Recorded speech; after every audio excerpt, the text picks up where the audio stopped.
Assalamualaikum warahmatullahi wabarakatuh. Sobat Antara dimanapun berada, sahur merupakan sunnah yang bisa kita ikuti atau yang boleh kita ikuti karena itu dilakukan oleh Nabi kita Muhammad SAW. Artinya kita ketika berpuasa itu dianjurkan untuk menyantap hidangan sahur. Meskipun tidak harus makanan berat, meskipun kalau hanya sekedar seteguk air pun itu udah dianggap sebagai sahur, artinya seseorang telah menjalankan sunnah sahur. Nah, sahur sendiri yang dilakukan oleh Rasulullah itu jedanya itu antara sekira kalau kita baca 50 ayat. 50 ayat. Jadi antara makan Nabi kita Muhammad SAW dengan azan subuh itu kira-kira lamanya selama orang membaca 50 ayat. Itu kalau dikonversi mungkin yang ditafsirkan oleh orang-orang kita di Indonesia di sini, oleh guru-guru kita, oleh ulama-ulama kita di sini, itu yang kemudian ditarik garis lampu kuning kira-kira. Garis lampu kuning atau garis warning supaya menghentikan makan minum. Pada dasarnya secara hukum, orang berpuasa di dalam menjalankan ibadah Ramadan itu boleh makan dan minum selama semalaman sampai datang waktu subuh.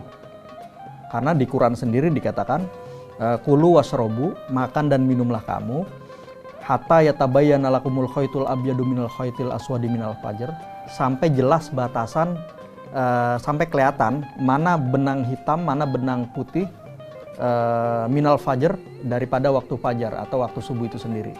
Artinya ketika masuk waktu fajar, disitulah kita udah harus stop makan dan minum. Artinya di situ merupakan titik nol kita melaksanakan ibadah puasa sampai maghrib. Nah, lantas bagaimana orang yang kebetulan di menit masuknya waktu subuh itu sudah ada makanan atau minuman yang ada di mulut. Nah, saya nggak tahu nih batasan mulut sampai di mana, tapi yang jelas ketika di ruang di mulut kita itu kita punya kendali untuk membuangnya atau tidak memasukkannya, kita buang, itu sebaiknya dilakukan. Tapi ketika ada di ruang, saya nggak tahu di batas tenggorokan bagian mana, ketika itu tidak bisa kita kendalikan untuk kita keluarkan, nggak ada pilihan bagi kita untuk selain menelannya dan selain memakannya atau menelannya. Tapi memang ada baiknya kita mengikuti jeda yang dibuat atau spare atau jarak yang dibuat antara terakhir kali kita makan dan minum dengan waktu azan subuh atau yang masyarakat Indonesia kenal sebagai imsak.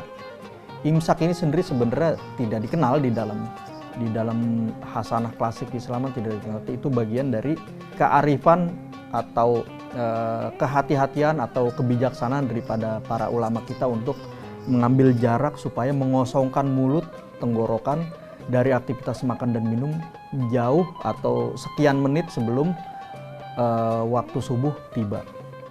Saya kira itu yang bisa kami sampaikan, kurang lebihnya mohon maaf. Wallahul muwaffiq ila aqwamit thoriq. Wassalamualaikum warahmatullahi wabarakatuh.